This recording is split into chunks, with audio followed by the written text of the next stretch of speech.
Hello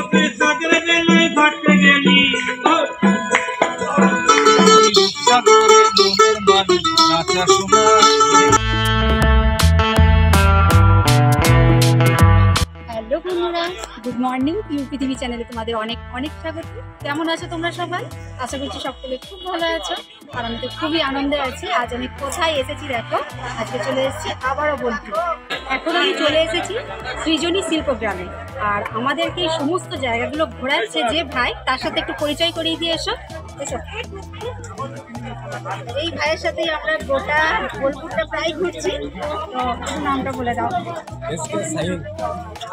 এটা হচ্ছে শাহিন ভাই, উনি আমাদের সমস্ত জায়গা ঘোরাচ্ছে। চলো এবার ঘুরে আসি।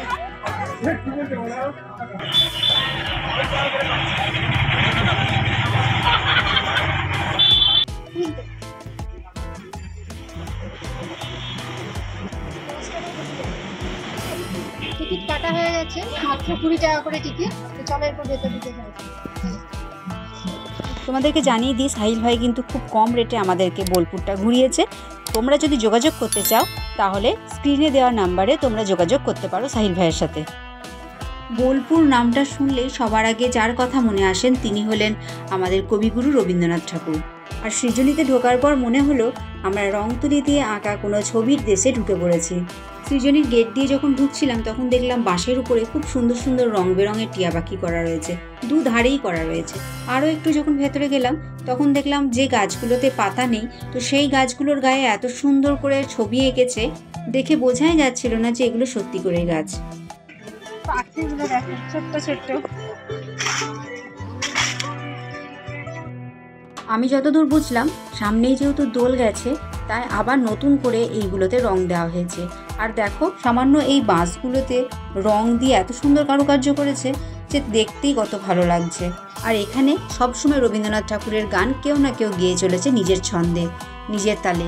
কেউ বা শুনছে দাঁড়িয়ে, কেউ ফটো তুলছে। আমরাও খানিকক্ষণ ওনার গান শুনলাম, মন ছুঁয়ে গেল। এই সৃজনী শিল্পগ্রামটা হলো এমনই একটা জায়গা যেখানে না ঘুরলে বোলপুর ঘোরাটা অসম্পূর্ণই থেকে যায়।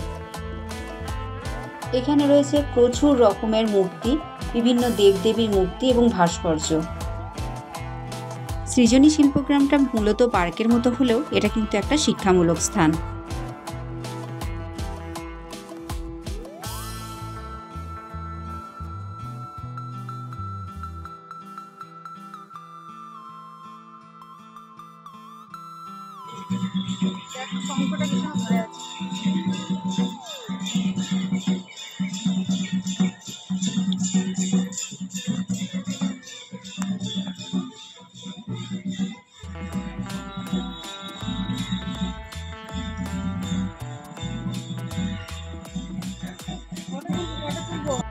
অনেক রকমেরই মূর্তি দেখলাম, কিন্তু সব মূর্তিগুলোকে তো বুঝতে পারছি না। তারই মধ্যে যেগুলো বুঝলাম সেগুলো হচ্ছে সিদ্ধিদাতা গণেশের মূর্তি, বীণাপাণি, নারায়ণ আর ধ্যানমগ্ন বুদ্ধদেব। তবে হ্যাঁ, দূরে আরও একটা বুদ্ধদেব দেখেছিলাম, সেটা কিন্তু আকার বিশাল। ওই বুদ্ধদেবের মূর্তিটা তো দূর থেকেই দেখা যাচ্ছিল। বন্ধুরা, এই জায়গাটা দেখো কত সুন্দর।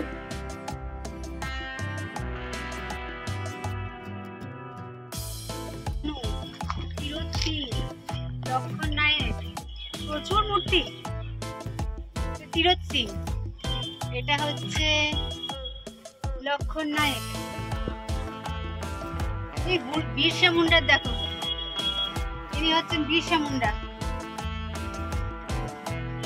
সব ফ্রিডম ফাইটার। আর ইনি হচ্ছেন তিলকা মাঝি। এটা হচ্ছে রানী গাইডেনলি। বাহ, সব মূর্তি করা আছে, কি ভালো লাগছে। কলকাজোলা,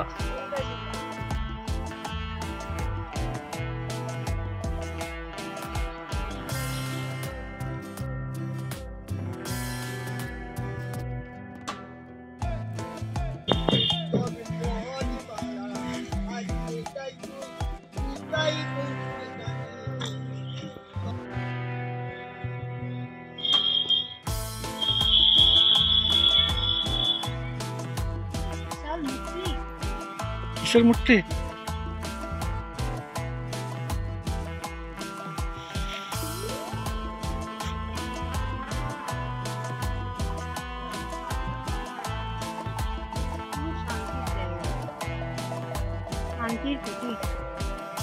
বিউটিফুল বলো।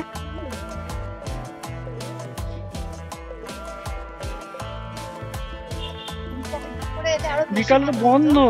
ও হ্যাঁ, 5টার মধ্যে না 4:30, 4:30 4:30 মধ্যে আবার বন্ধ হয়ে যায়। মানে যেই আসুক না কেন তাকে এই দুপুরেতেই আসতে হবে। কেন সকালে আসতে হবে? সকালে আসা যাবে, কিন্তু আমার মনে হয় না গোটা বোলপুর ঘুরতে ঘুরতে এত তাড়াতাড়ি আসতে পারবে এখানে। ভালো লাগলো বলে এখানটা।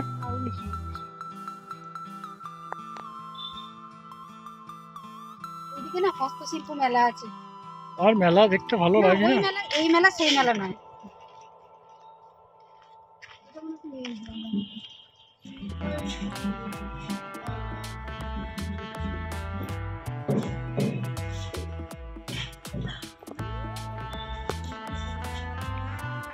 আমরা শাড়ি পরি, পুরো কাঁথা স্টিচের কাজ আমাদের এখান থেকে করা। দেখো চুড়িদার গুলো পরি, পুরো এই ছাপ থাকে না, এটা দারুণ না?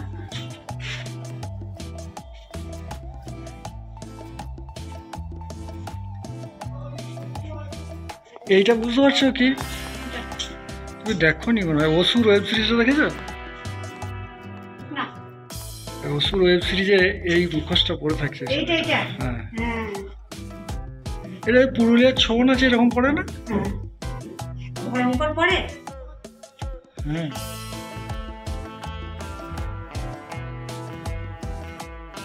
এটা কি বিশ্বরূপ দর্শন?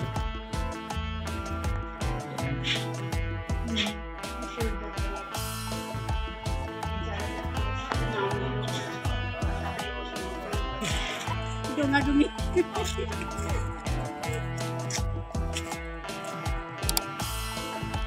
আগে আমাদের গ্রামের দিকে আমি দেখেছি জল এরকম করে ওঠাতো, টিনের ছিল, টিনের। এখানটা দেখো কত সুন্দর আগেকার দিনে তাঁত বোনা হতো, মানে কাপড় বোনা হতো, সেই দৃশ্যটা তুলে ধরেছে। খুব সুন্দর মানুষগুলোকে তৈরি করেছে। এরকম মানুষের মূর্তি কিন্তু আরও অনেক জায়গায় রয়েছে, তোমাদেরকে সবটাই ঘুরিয়ে দেখাবো। চলো, এখানে জানো তো হাটও বসে সোনাঝুরির মতো। তো চলো একবার হাট থেকে ঘুরে আসি।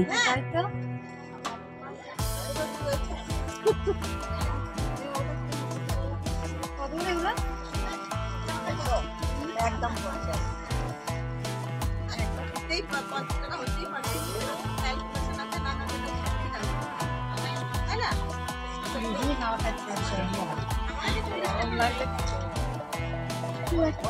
লেখা আছে এটাতে? তোমার ছাড়া সবাইকে হিন্দু বাজারে রাখবে। কি বললো শুনলেন? বলছে তোমায় ছাড়া সবাইকে হিট নজরে রাখবো। আমি এখান থেকে একটা তোমাদের দাদার গেঞ্জি নিয়েছিলাম, আর অভ্রর জন্য আর সৃজার জন্য একটা করে নিয়েছিলাম। তো সেইগুলোর বুকেতে আবার লেখা ছিল কাল থেকে পরবো। আসলে ওরা তো ছোটো ছেলে, পড়তে মোটেই ভালোবাসে না, তাই ওই গেঞ্জিটা নেওয়া। হুম হুম।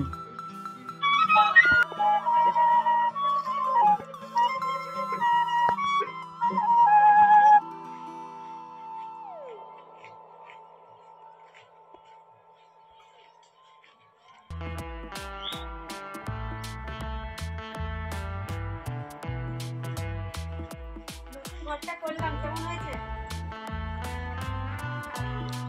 এসো এসো, দেখবে এসো। দিদি, বাঁশ আম গাছে।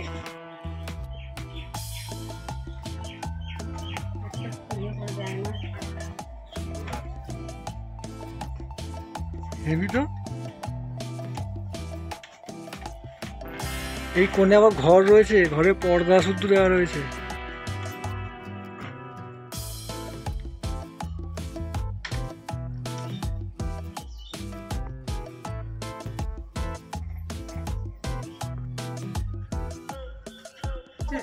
হ্যাঁ,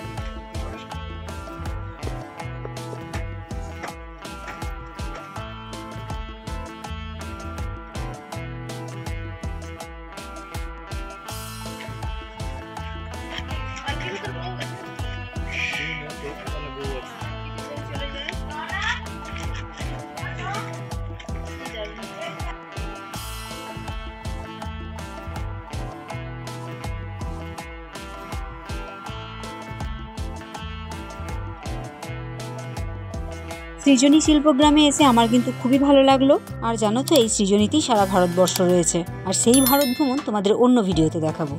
চলো এখন টাটা।